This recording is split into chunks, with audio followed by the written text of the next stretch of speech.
시장을 알려드립니다. 네, 9월 7일 수요일 시장이 개장됐습니다. 오늘도 일단은 보합권에서 출발을 했죠. 후반으로 갈수록 이런 흐름을 지킬 수 있을지, 상승 여력을 높일 수 있을지가 오늘 시장의 관건이 될 것 같은데, 내일이 만기일입니다. 시장은 눈치 보기 장세를 이어갈 가능성이 더 높다는 게 중론인 것 같습니다. 삼성전자가 0.3%대 상승으로 시작을 하고 있는 모습이고요. 오늘 현대모비스가 0.8%대 오늘 떨어지고 있습니다. 최근에 강한 흐름 이후로 오늘 좀 쉬어가는 움직임이 연출되고 있는 상황입니다. 앞서서 코스닥 이야기를 좀 해드렸는데 셀트리온 0.4%대 강세, 반면에 카카오가 0.9% 내리고 있습니다. KTB투자증권에서 리포트가 나왔어요. 이 카카오에 대해서 단기 실적 부진이 부담이다. 그리고 카카오 드라이버 요금제 개편 이후에 이용자가 늘고는 있지만 비용 증가로 인해서 3분기 실적이 부진할 것이다 라는 리포트를 내놓으면서 오늘 하락세를 부추기고 있는 움직임입니다. 시가 나왔습니다. 코스피입니다. 강보합 2068, 코스닥은 0.2% 오른 681포인트 기록하고 있고요.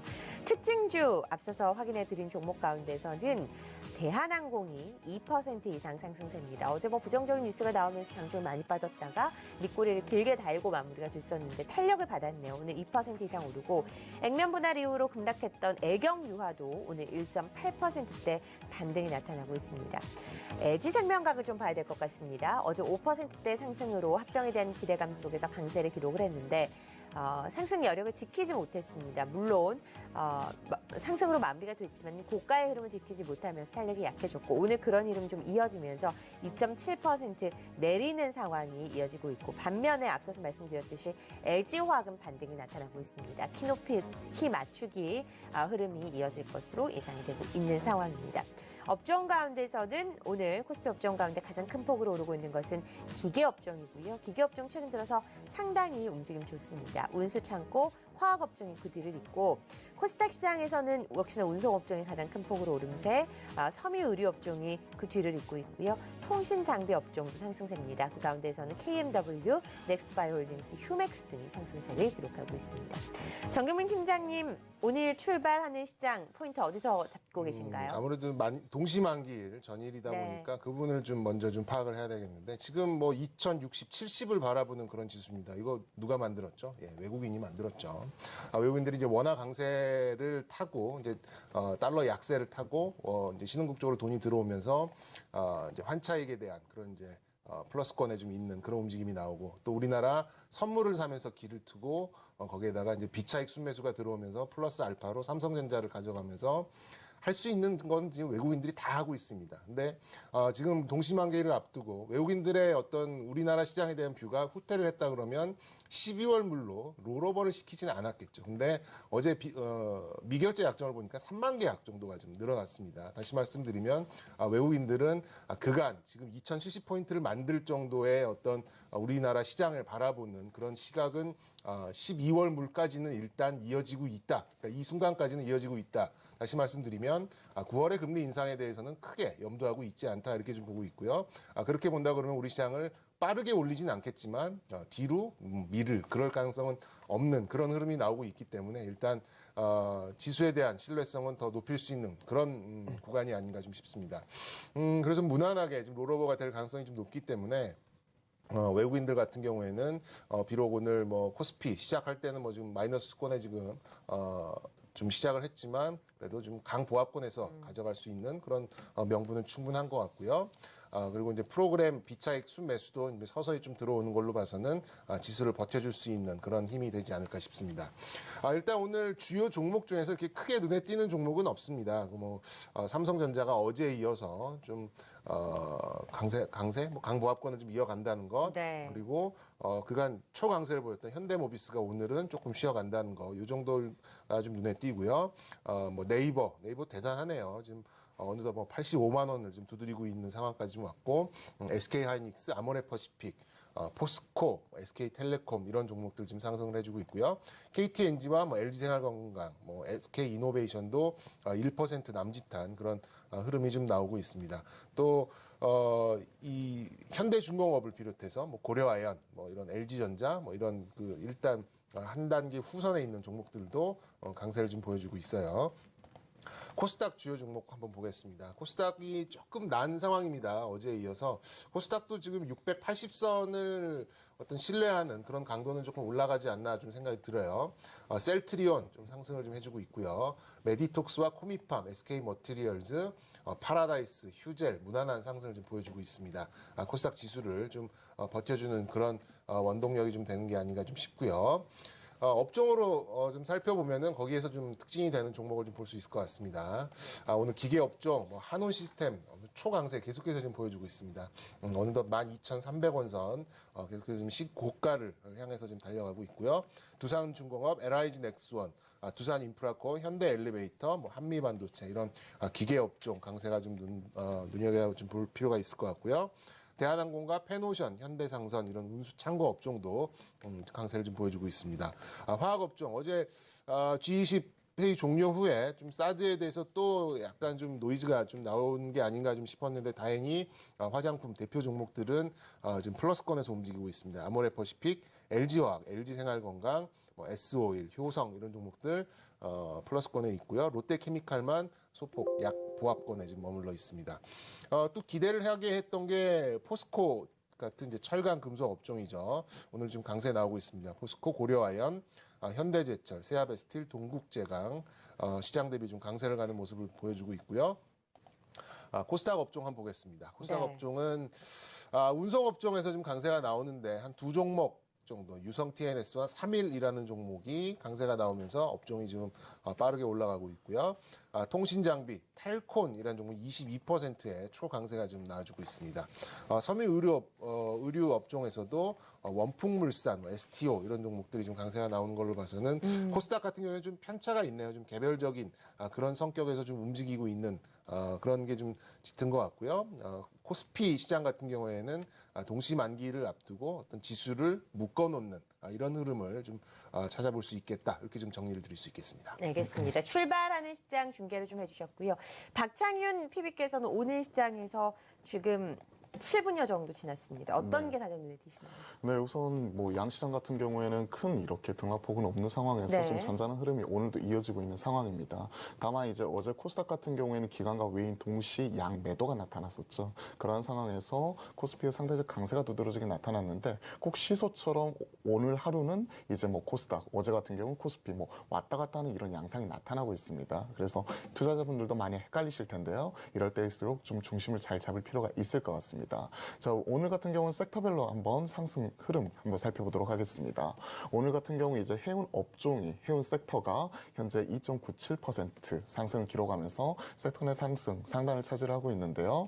중소형 뭐 해운주죠. 다시 한번 강한 흐름이 나타나고 있네요. 흥하해운이라든지 그리고 앞서 뭐 이제 최근 변동성이 크게 커지고 있는 뭐 한진해운, 현대상선, 페노션, 대한해운까지 모두 1에서 6%대 가격 상승 흐름을 나타나면서 오늘장 강한 흐름이 나타나고 있다는 것. 그리고 최근 이제 그 시장에서 하나의 테마로서 이슈로서 부각이 되었던 선박 평형수 처리 장치에 관한 이런 관련주들 움직임도 오늘 두드러지게 상승 흐름이 나타나고 있습니다. 대표적으로 EM코리아 같은 경우가 현재 6%대 강세 흐름이 나타나면서 오늘 지수 대비해서 상대적으로 가장 견조한 흐름이 나타나고 있고요. 이를 제외하고는 이제 최근 이제 그 통신 장비 업종도 현재 좀 상당히 강한 흐름이 나타나고 있습니다. 바로 이제 그 텔콘이라는 개별 기업이 현재 25%대 강한 흐름이 나타나고 있는데요. 액면 분할 이후에 지금 다시 한번 이제 거래 상장 이후에 25%대 강세 흐름이 나타나고 있고 어제는 이에 관한 컨소시엄을 구성하고 있었던 한일진공 같은 경우에도 어제 강한 흐름이 나타났었습니다. 최근에 이제 뭐 한일진공이라든지 텔콘 같은 경우 특히나 텔콘 같은 경우는 그동안 이제 비마약성 진통제 이런 비보존의 지분을 추가적으로 늘리면서 이에 따른 성장 기대감이 주가에 좀 크게 작용을 하면서 크게 상승하는 모습이 나타났었는데요. 거래 정지 이후에 거래 재개 첫날 이렇게 강한 흐름이 나타나고 있다는 부분 체크해 보실 필요가 있을 것 같고요. 좀 개별적인 종목으로서 아이카이스트랩 같은 경우에도 현재 14%대 강세 흐름이 나타나고 있습니다. 아이카이스트랩 같은 경우에는 이런 상장 폐지에 관한 얘기가 좀 나오면서 주가 하락이 나타났었는데 이에 따른 이의 신청을 넣으면서 어제장에 이어서 오늘 정도 강한 흐름이 나타나고 있다는 부분이 좀 특이 사항인데요. 사실 개인 투자자분들 리스크 관리 차원에서 이런 그 폭탄 돌리기 같은 이런 주식 같은 경우는 상당히 좀 조심하셔야 된다. 이 부분 점을 좀 강조를 드리고 싶고요. 여기에 관해서 좀 말씀을 드리겠습니다. 좀 더 살펴보도록 할게요. 오늘 이제 거래대금 상단 그리고 주가 등락률 상단에 어떤 기업들이 있는지 하나하나 좀 살펴보도록 하겠습니다. 앞서 말씀드린 텔콘이라든지 아이팩토리 같은 경우가 현재 20% 넘어가는 강세 흐름이 나타나고 있고요. 그 뒤를 이어서 개별주로서 3일 그리고 캠시스, 상보 같은 기업 현재 두 자릿수 상승을 기록을 하면서 상당히 견조한 개별주 종목 의 상승 흐름이 나타나고 있습니다. 최근 시장의 특징이죠. 지수는 답답하게 갇혀 있지만 우리 개별주들은 갈 길을 간다. 그러면서 지금 각개전투 양상이 나타나고 있는데요. 사실 이런 종목들 같은 경우는 누가 언제 어디서 튈지 모르기 때문에 사실 투자하는데 상당히 애로사항이 있습니다. 그래서 이런 부분 주의하시고요. 마지막으로 이제 오늘 하락 종목들 간단하게 좀 체크를 해보자면 엠젠 플러스, CL 인터내셔널 같은 기업이 오늘 하락의 상단을 차지를 하고 있네요. 엠젠 플러스 같은 경우에는 이제 그 CB의 그 전환을 따라서 추가적인 이런 그 주식 상장이 있었죠. 이에 따른 주가 희석 우려감에 현재 11%대 하락 흐름이 나타나고 있다는 부분까지 전해드리도록 하겠습니다. 네, 두 분의 시장의 특징들을 짚어주시는 시간을 들어봤습니다. 전반적인 시장의 흐름은 일단 나쁘지는 않습니다만 일단 보합의 위치를 하면서 눈치 보기가 강하게 일어나고 있습니다. 수급을 좀 살펴보면요. 외국인들이 24억 거래소에서 매수를 기록을 하고 있고요. 기관들은 매도를 보여주고 있습니다. 코스닥에서는 일단 외국인과 기관 모두 매도 쪽이고요. 9억, 21억 매도, 선물에서는 외국인들이 200억 가까운 매수를 기록을 하고 있는 상황입니다. 선물 현재가 확인을 해보도록 하겠습니다. 오늘 상승하네요. 코스피 200 그리고 9월물 모두 오름세를 보여주고 있습니다. 네, 주식창 소외수 순위를 확인해 보도록 하겠습니다. 종목별로 나타나고 있습니다. 자, 1위는 한진해운, 그리고 텔콘, SK하이닉스 등이 오늘 조회수 순위에 랭크되어 있고요. 지금 급상승 조회수 순위 1위는 현대상선, 2위는 한진해운, 그리고 3위는 삼성전자가 차지하고 있습니다.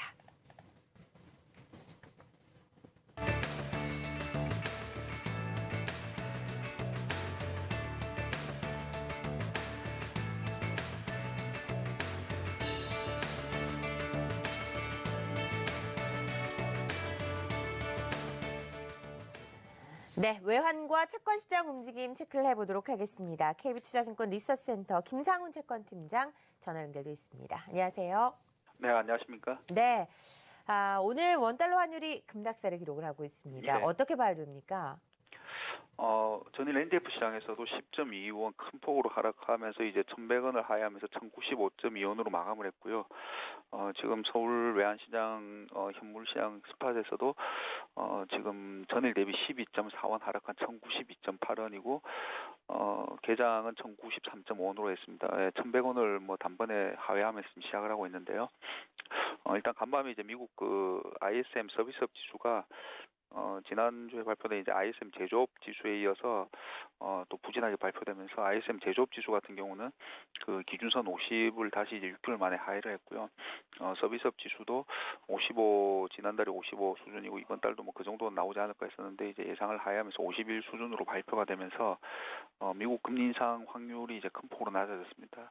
그러니까 뭐 연준의 매파 인사들은 계속 뭐 피시 부의장이나 이제 매파적으로 발언을 했지만은 그 발언에도 미국 시장의 반응은 좀 의구심이 많은 가운데 지표들이 이렇게 그걸 뒷받침해주지 못하면서 9월 인상 확률은 이제 굉장히 낮아졌습니다. 보면 거의 뭐 30%대에서 20%대로 낮아지면서 달러화가 큰 폭으로 하락을 하면서 오늘 이제 주요국 동화들도 다 이제 달러 약세를 지금 반영을 하면서 시작을 하고 있습니다. 여기에 이제 그 추석을 앞두고 이제 내고 물량도 뭐 조금 나올 수 있는 그런 부분들이 있기 때문에 이제 환율에 변동을 좀 미칠 수 있을 것 같고요. 지난번에는 이제 그 1,090원에 가까이 갈 때 당국이 한 번에 하단을 조금 스무닝 오퍼레이션을 했는데 사실 이번에는 일단 시장에서는 뭐 그 수준에서 당국이 다시 나설지 지난번보다는 조금 약하지 않을까 이런 또 좀 생각들도 현재 이제 그 원화 강세 환율 하락에 영향을 좀 미치고 있는 것으로 보여집니다. 네, 채권 시장 분위기는 어떻게 전개되고 있습니까? 네, 채권 시장 역시 이제 미국 금리도 큰 폭으로 하락을 했고요. 미국 금리 인상 가능성이 낮아지면서 미국 국채 10년물 금리도 1.5% 초반으로 낮아지면서 국내 채권 시장도 금리 하락 강세로 시작을 하고 있습니다.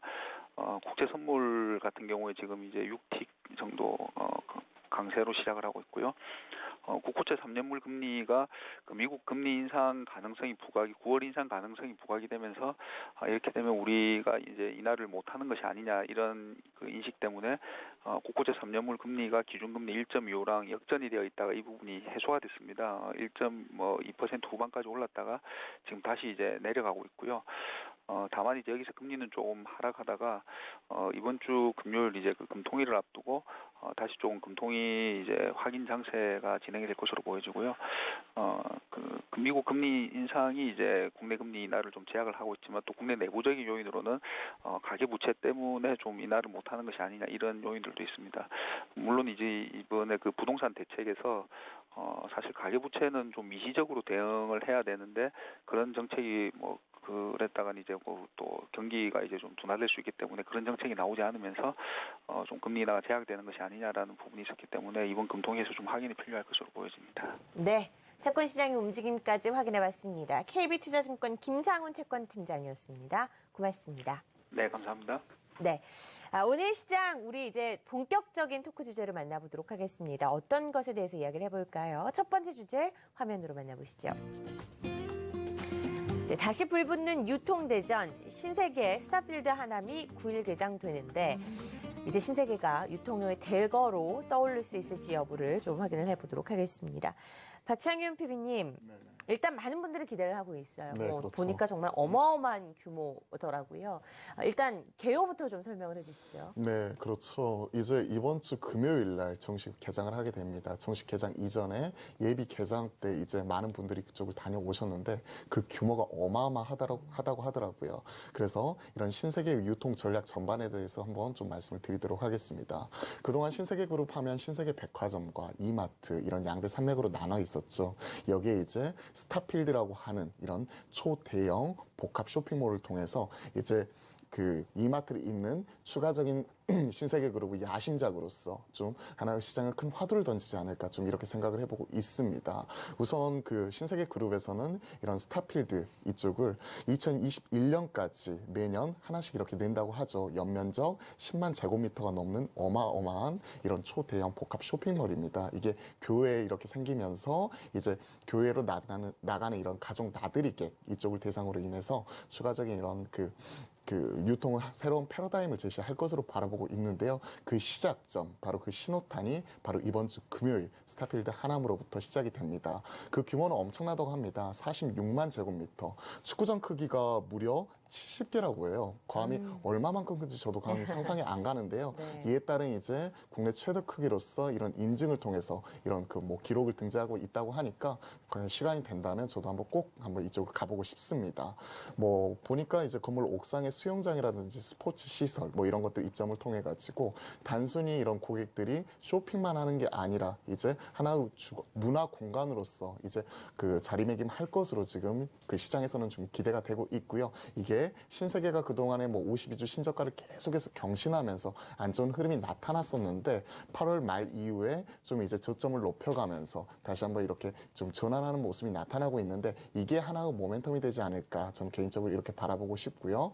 단순히 이제 이게 비단 이제 신세계 그룹만의 문제가 아니라 당장 이제 내년 같은 경우에도 롯데 같은 경우에도 제2 롯데월드점을 통해 가지고 이런 복합 쇼핑몰 경쟁에 나서게 됩니다. 그래서 하나의 유통 구조가 바뀔 수 있는 그 전환점으로서 이런 대기업들이 속속들이 참여하고 있기 때문에 이게 유통주 새로운 하나의 먹거리가 되지 않을까 저는 이렇게 생각해 보고 싶고요. 최근에 이제 유통주 하면 편의점 이 부분이 상당히 크게 부각이 되었었습니다. 그 이후에 이런 고성장 프리미엄이 좀 꺾이면서 최근에 좀 안 좋은 흐름이 나타나고 있었는데요. 유통주 이렇게 주가가 돌아설 수 있는 턴어라운드 하나의 중요한 트리거로서 오늘 이번 주 9월 7일 날 하남 스타필드 개장 좀 관심 있게 좀 지켜보도록 하겠습니다. 네, 이렇게 신세계가 이 하남 스타시티가 이게 공개가 되면 유통업계 판도가 좀 변화가 될까요? 신세계가 지금 어느 정도 위치에 차지를 하고 있는데 어떻게 올라가게 될까요?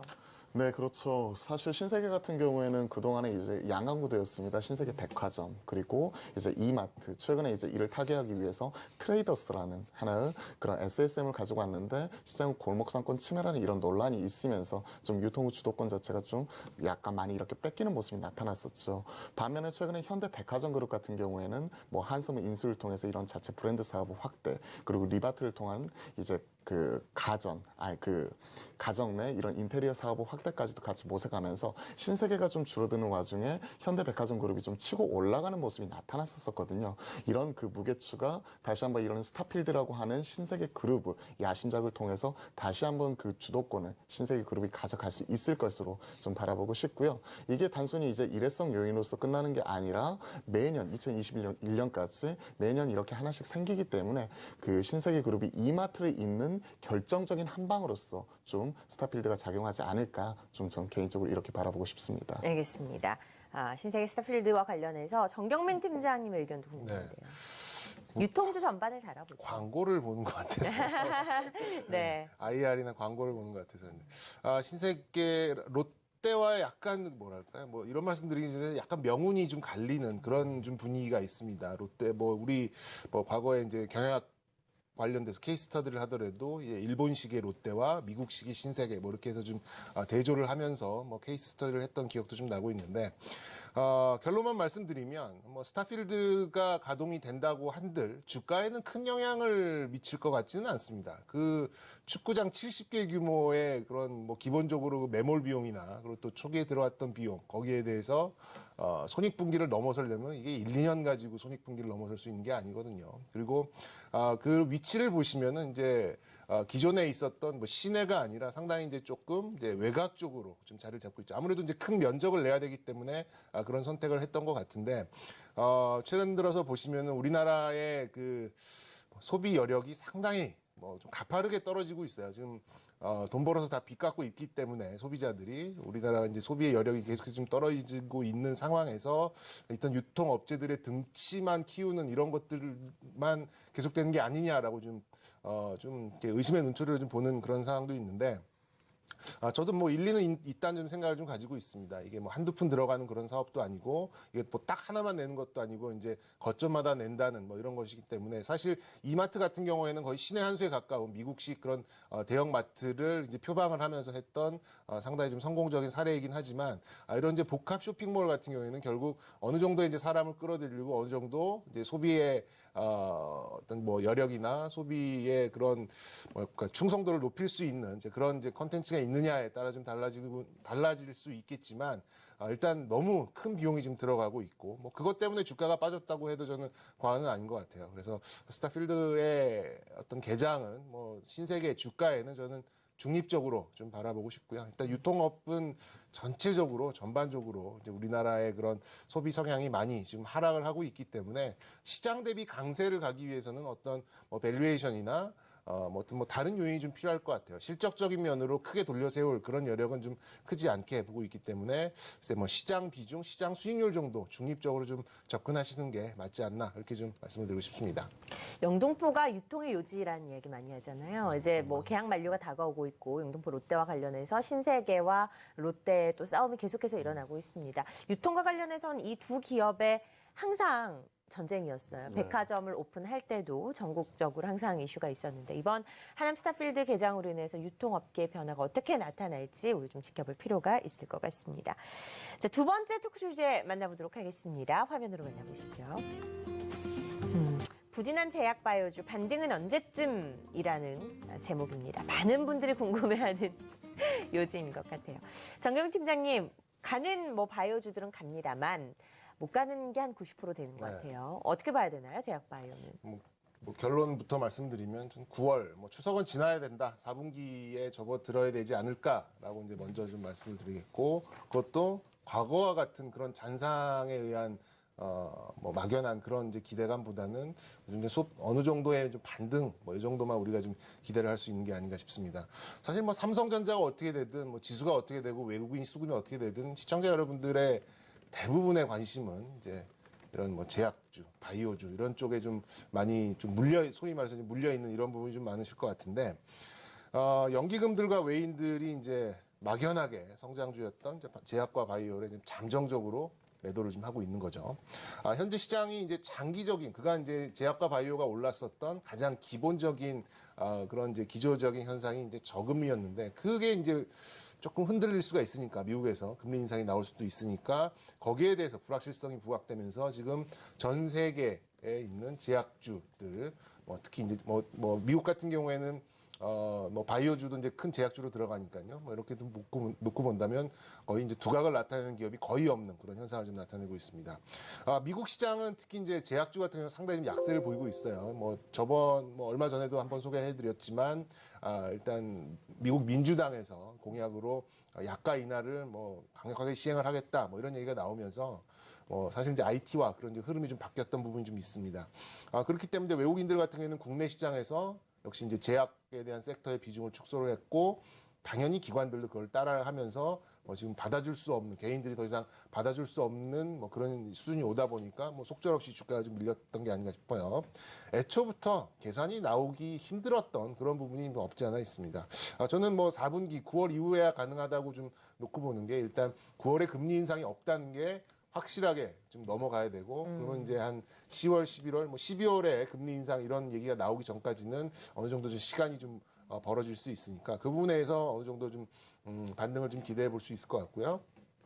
12월에 금리 인상이 나온다. 그럼 그때 가서 좀 고민을 해봐야 될 것 같아요. 일단은 저는 이제 9월 달 이런 전체적인 이런 시장 흐름이 어느 정도 좀 일단락된 후에 그 후에 좀 반등을 모색해 볼 수 있지 않을까라고 좀 생각이 들고 이제부터는 무조건 무슨 임상 몇 상이다 이렇게 있는 종목들보다는 매출과 영업이익이 어느 정도 찍혀 나오는 그리고 R&D를 R&D 비용을 자신들의 현금 흐름을 가지고 커버할 수 있는 그런 대형사 쪽으로 접근을 하시는 게 맞지 않나 이렇게 좀 말씀을 드리겠습니다. 네. 실적을 체크할 수 있는 숫자가 나오는 제약 바이오 쪽으로의 투자가 유효하다라고 설명을 해주셨습니다. 박창윤 PB께서는 제약 바이오에 대한 생각 어떻게 갖고 계신가요? 관심 많으시잖아요. 네, 예. 사실 큰 폭에서는 비슷합니다. 비슷한 의견을 가지고 있고요. 제약 바이오가 제 계절을 아직까지는 찾지는 못한 것 같습니다. 최근에 시장에서 회자가 되고 있는 두 개의 기업 한번 말씀을 드리죠. 우선 최근에 경구용 항암제 이쪽에 대한 임상 발표를 한 대하제약입니다. 대하제약의 주가 흐름을 보시면 그대로 극명하게 지금 최근에 제약 바이오에 대한 시장의 시각을 좀 확인할 수가 있을 것 같아요. 뉴스가 나오면서 과거 같은 즉 1년 전만 하더라도 이런 뉴스가 나오게 된다면 연상한가 이런 쪽이 지속이 될 정도로 업황이 상당히 좋았지만 최근에 이런 뉴스가 나오고 난 이후에 이게 차익 실현을 빌미로 제공을 하면서 그때 고점을 기록을 하고 약세 흐름을 보이는 게 태반이거든요. 대하제약 같은 경우도 그렇고 특히나 이번 주 같은 경우에는 저희 일양약품 같은 경우에도 러시아 쪽에 놀텍을 라이센스 아웃에 대한 상당한 규모의 라이센스 아웃 얘기가 나오면서 오히려 추가적인 주가 상승을 좀 노려볼 수도 있었지만 이걸 기점으로 인해서 오히려 주가는 좀 하락 내리막을 걷고 있습니다. 이게 그대로 제약 바이오 시장은 최근에 흐름을 좀 대변하는 것 아닌가 좀 개인적으로 이렇게 생각을 해보고 있고요. 최근에 이제 이게 제약 바이오가 비단 우리나라뿐만이 아니라 그동안에 이제 제약 바이오 업종 같은 경우에는 미국 오바마 케어 그리고 저금리 환경과 더불어서 꾸준히 상승하는 모습이 나타났었지만 이런 생명 과학에 대한 이런 어느 정도 투심의 위축 이런 부분이 좀 나타나고 있었고 미국장에서도 오히려 최근에는 정책 수혜 들어갈 수 있는 신재생 에너지 쪽으로 오히려 자금이 흘러 들어가고 있습니다. 이런 영향이 우리나라 같은 경우에도 풍력주, 동국 SNC나 CS윈드나 이런 쪽으로 지금 좀 발빠르게 이동을 하면서 제약 바이오가 빠지고 오히려 이런 신재생 에너지가 새로운 정책 수혜주로서 부각이 되고 있다는 측면, 이런 부분이 시장의 흐름이 좀 변화가고 있는 것, 이런 부분을 좀 체크해 보실 필요가 있을 것 같고요. 저도 물론 이런 부분에 동의를 합니다. 제약 바이오, 특히나 이제 바이오 주가가 빠지게 되는 그 근본 원인은 무엇일까요? 거기에 대해서 한번 생각을 해보셨나요? 그동안에 이제 바이오 같은 경우에 작년에 한미 약품이 대규모 라이센스 아웃을 발표한 이후에 이에 따른 이제 라이센스 아웃에 대한 기대, 그에 따라서 임상 2상이니 3상이니 어디만큼 가 있니, 파이프라인 가치가 얼마니 하는 부분에 따라서 실적 성장성을 좀 끌어와서 밸류에이션 멀티플이 상당히 높았습니다. 하지만 그에 따라서 그 이후에 한미 약품만큼의 파괴력을 가지고 있는 라이센스 아웃이 나왔나요? 아닙니다. 계속 이런 부분이 지금 딜레이가 되면서 1년 이상 딜레이되다 보니까 투자자분들은 많이 지치게 되죠.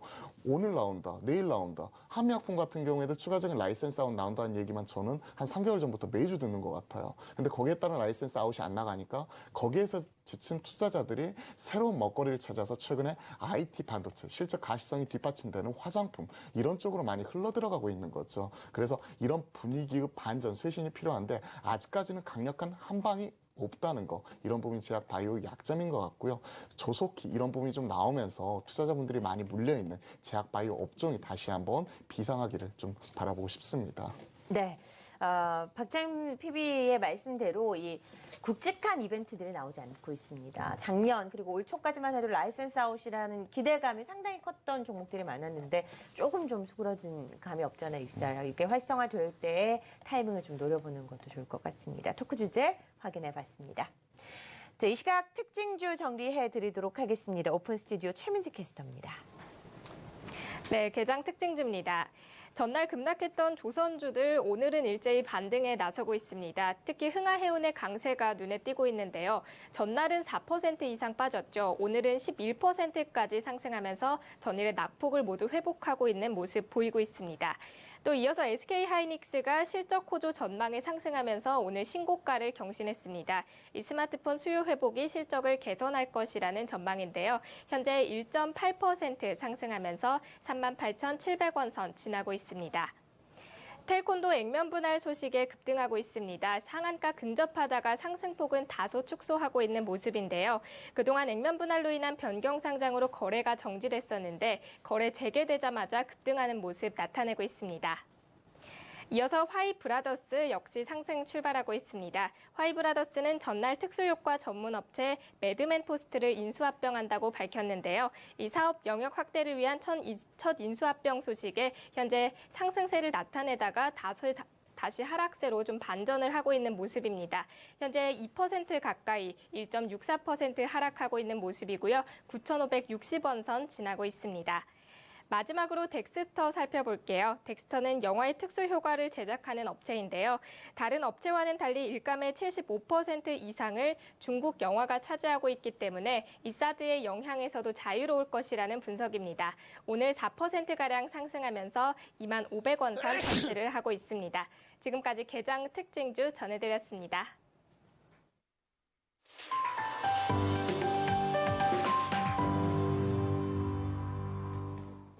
네, 이번에는 두 분 전문가들의 관심 종목 살펴보도록 하겠습니다. 정경민 팀장님부터 얘기 들어볼까요? 관심주가 거의 메말라 갑니다. 네. 시장이 거래 대금도 없고 뭐 오르고 있고 어떤 좋은 흐름을 나타내는 종목이 한정적이다 보니까 점점 좀 말라가는 것 같은데 뭐 최근에 특징 대형주 중에서도 삼성전자가 약간 주춤한 사이에 치고 올라온 게 자동차 관련주였고 자동차 관련주에서 현실적으로 좀 손이 나갈 만한 그런 종목을 선별을 해봤습니다. 뭐 나름대로의 논리였기 때문에 좀 말씀을 드리는데요. 현대위아라는 종목입니다. 다들 아실 것 같아요. 현대위아는 자동차 부품 가장 핵심이 되는 부분이죠. 엔진과 또 뭐 변속기 이런 것들을 좀 만드는 그런 기업입니다. 현대차가 반등을 시작을 했습니다. 이게 어떤 이유, 뭐 지배구조 관련된 이슈든 아니면 뭐 저밸류, 뭐 또 뭐 배당, 뭐 이런 복합적인 이슈가 좀 맞물려서 자동차 전반적으로 지금 괜찮은 흐름을 좀 기관의 매수를 타고 좀 가고 있는데 기관의 매수가 제가 말씀드렸습니다만 어떤 펀더멘탈적인 것도 분명히 있겠지만 삼성전자를 놓친 거에 대한 그런 트라우마에서 어느 정도 자동차를 일정 부분 채워넣는 과정이 좀 강하게 있다라는 그런 말씀을 드렸었습니다. 그만큼 자동차 관련 섹터는 지금 현재 수급적으로는 상당히 양호하고 좀 좋은 흐름, 우호적인 그런 흐름으로 가져가고 있기 때문에 일단 수급적인 부분은 현대위아 같은 경우도 크게 문제될 건 없을 것 같고요. 뭐 외국인들의 뭐 수급도 뭐 8만 원 중초반부터 쭉 꾸준히 좀 올라오고 있는 상태고 최근 들어서는 기관도 매수가 좀 나오고 있기 때문에 수급의 강도, 뭐 속도 이런 것들은 상당히 양호하다라고 좀 체크를 해봐야 될 것 같습니다.